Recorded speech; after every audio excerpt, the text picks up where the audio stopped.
Hey guys, hey, in today's topic, we're going to talk about one of my most favorite things to do because it affects so many different parts of our health. And like I said, it's one of the things that I enjoy doing the most. And it's actually just getting outside, getting out into nature.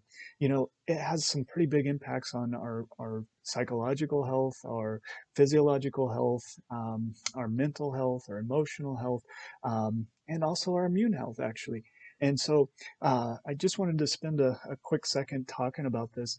You know, there's this whole growing field of, eco psychology is what they're calling it, and this effect of just getting back out into nature. We live inside most of our lives, and we're just not getting that natural exposure that or exposure in nature.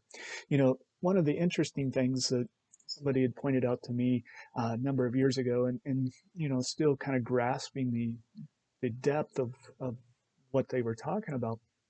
But, you know, animals in the wild, one of the things with them is they have these really great immune systems and they don't develop chronic diseases until you put them in a cage. You put them in a cage and they start developing the diseases just like us humans develop, whether it's heart disease, whether it's diabetes, all these different things. And, their diet a lot of times may be shifted a bit, but, most places they get a pretty good diet, and so it's not just the diet, it's the captivity piece of it and the stress that puts on us. Um, while we may not know the full mechanism of how all this stuff works, right? I do think that we're going to understand as time goes just how important getting outside is, and getting out into nature. And one of the things is just getting us out of this captivity that we live in. The other nice thing is, we're outside, we're getting some vitamin D, which is super important for the immune system. In fact, we'll do a webinar on it, I'm sure. um, you're moving most of the time, so and getting out and walking through nature, obviously you're getting that exercise, which we've talked about how important that is. You're getting exposed to different smells and different uh, chemicals in the air, pure chemicals, not toxic chemicals. And one of the things that they're finding in the research is that actually helps build our innate immune system. It revs it up, it increases the amount of natural killer cells that we have in our body.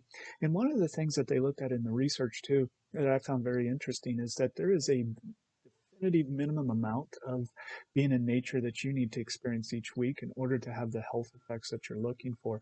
And so what they found is you have to have a minimum of 2 hours per week outside.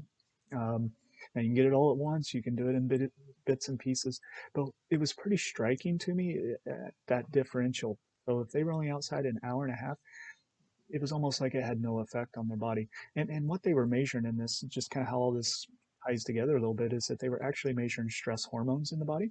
And what they found is that if they were out in nature over 2 hours per week, those stress hormone levels would come down. Less than that, it had no effect. So anyway, there is a minimum amount, there's a dosage amount that everybody needs. The other, like I said, piece of it is just the mental, and in my case, spiritual peace that I get when I'm outside in nature. And like I said, just the whole psychological piece of it. So if you haven't been getting outside as much as you need to, this is a good time to start. Nothing else, do it for your immune system. So until next time, hope you enjoyed today's topic.